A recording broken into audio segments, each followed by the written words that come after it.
Baik, selamat pagi anak-anak. Ya, selamat tahun baru. Ya, ini kita sudah semester genap ya.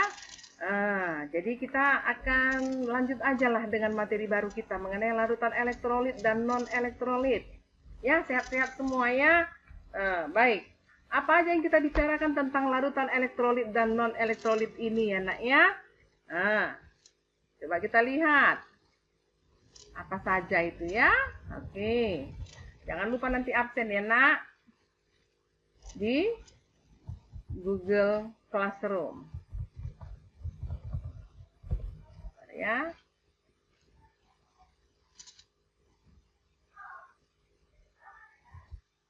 Ya.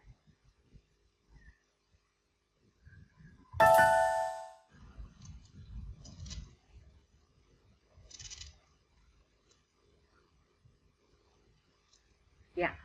Ya, di sini Ibu mengharapkan kalian bisa menjelaskan mengenai mekanisme pelarutan, baru membedakan zat elektrolit dengan zat non elektrolit. Oke? Baru menyebutkan peran larutan elektrolit dan non elektrolit dalam kehidupan sehari-hari. Ya? Nah, di sini Ibu ambil yang metodenya adalah ceramah karena kita masih daring, ya. Baru penilaiannya bagaimana nanti? Aktif dalam diskusi ya, atau tugas yang harus kau kerjakan. Jangan lupa ya, nggak boleh malas-malas. Oke. Nah, perhatikan gambar. Ibu kasih ilustrasi. Ada 3 gambar ini. Ada larutan NaCl, ada larutan CH3COOH, ada larutan gula. Nah, dari gambar yang ketiga-tiga ini, ada larutannya ini dimasukkan dalam gelas kimia, ya.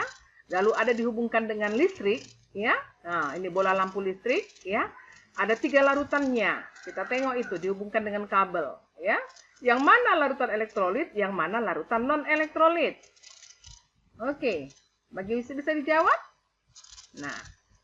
Nah, jadi kita lihat di sini ya dalam gambar tadi ya bahwa larutan senyawa yang NaCl adalah ion. Dan dia juga termasuk kovalen polar NaCl dari urutan yang pertama. Kemudian yang kedua, ya kovalen polar ya. Yang kedua adalah tadi apa? CH3COOH atau larutan apa namanya? Asam asetat. Nah kita lihat CH3COOH itu juga dapat menghantarkan listrik, apalagi NaCl tadi. Nah, sedangkan larutan yang terakhir itu adalah larutan gula. Dia kovalen polar, ya, C12 H22O11. Nah, untuk yang kovalen polar ini, bagaimana dengan gula ini? Nah, kita uraikan ya. Nah, jadi ini bisa dijelaskan oleh si Arrhenius, Svante August Arrhenius yang menjelaskan bahwa elektrolit dalam pelarut air akan terurai menjadi ion-ion. Sedangkan non-elektrolit dalam pelarut air tidak terurai menjadi ion-ion. Jadi, apa yang dimaksud dengan larutan elektrolit dan larutan non-elektrolit? Nah, larutan elektrolit itu adalah larutan yang dapat menghantarkan listrik.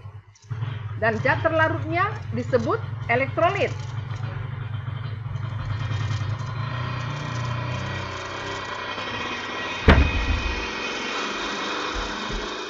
Ya, senyawa ionnya yaitu NaCl. Pokoknya ada logam, ya, logam dengan non logam. Itu senyawa ion, ya, NaCl yang tadi urutan pertama. Dan juga ada lagi kalau yang contoh yang lain, CaCl2. Nah, itulah yang elektrolit. Kemudian senyawa kovalen polar seperti tadi CH3COOH atau HCl atau H2SO4 atau NH3. Ini kovalen polar ini, Nak. Oke. Kalau yang non-elektrolit, apakah itu? Adalah larutan yang tidak dapat menghantarkan listrik. Zat terlarutnya disebut non-elektrolit.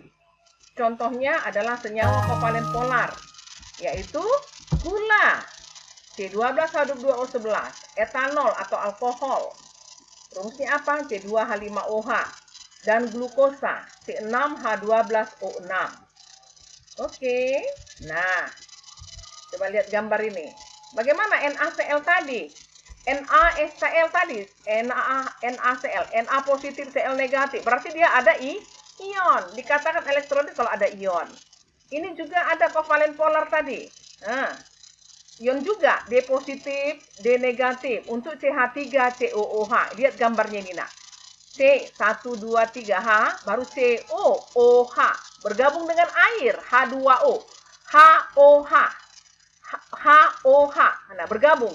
Yang positif cari negatif, yang negatif cari positif, gitu. Yang negatif cari positif. Jadi bergabung CH3COOH kalau dilarutkan dalam air ya nak, harus dalam air, maka dia menjadi ion positif dan negatif. Oke. Nah, kalau gula, adakah ionnya yang ketiga ini? Tidak ada ionnya. Dia adalah ikatan kovalen. Kovalen apa? Polar juga, tapi tidak ada ion. Oke. Oke, kita lihat yang berikutnya. Senyawa ion NaCl. Senyawa CH3COH. Senyawa C12H2O11. Bagaimana? Pertanyaan, bagaimana zat elektrolit dalam larutannya dapat menghantarkan listrik? Jawabannya karena air, ya, air adalah yang zat yang bisa dilarutkan dalam senyawa kovalen polar, dapat melarutkan zat polar senyawa ion seperti NaCl. Kovalen polar tadi apa? CH3COOH, C12H22O11 gitu. Oke, nah jelas ya nak, walaupun ibu, ini apa bisa kamu lihat ya. Contoh lagi, kenapa tidak ada D positif, D negatif? Ketika zat dilarutkan, molekul-molekul air yang memiliki muatan parsial D positif dan D negatif, ya muatan parsial D positif dan D negatif akan mengelilingi permukaan zat. Maka D positif dari molekul air akan menarik muatan negatif pada zat. Kalau negatif tadi apa? Dari molekul air akan menarik muatan positif pada zat. Zatnya tadi apa? CH3COOH. Oke. Nah, sekarang lihat. Nah, apabila gaya tarik-menarik antar molekul air dan zat cukup kuat, maka partikel-partikel lepas sebagai ion-ion bebas. Nah, pada larutan NaCl tadi, ya, gelas kimia yang pertama, gaya tarik-menarik antar molekul air dan partikel NaCl cukup kuat, sehingga partikel positif Na positif dan Cl negatif lepas sebagai ion bebas. Ini dapat menghantarkan listrik, ya, sangat kuat. Nah, kalau CH3COOH tadi, gaya tarik-menarik antar molekul air dan CH3COOH cukup kuat juga untuk memutuskan sebagian kecil ikatan kovalen OH pada molekul CH3COOH, sehingga terjadi pelepasan sedikit ion CH3COO negatif dan OH dan H positif. Oke, jadi sedikit menghantarkan listrik. Nah, bagaimana dengan gula tadi? Yang ketiga, C12H22O11. Gaya tarik-menariknya tidak mampu memutuskan salah satu ikatan pada molekul C12H22O11 tadi, sehingga tidak dapat menghantarkan arus listrik. Itulah contoh-contohnya nak antara larutan elektrolit dan non-elektrolit. Nah, coba lihat. Nampak dalam gambar? Ya, NaCl. Maka NaCl punya lampunya menyala terang. Ya, karena apa? Elektrolit kuat.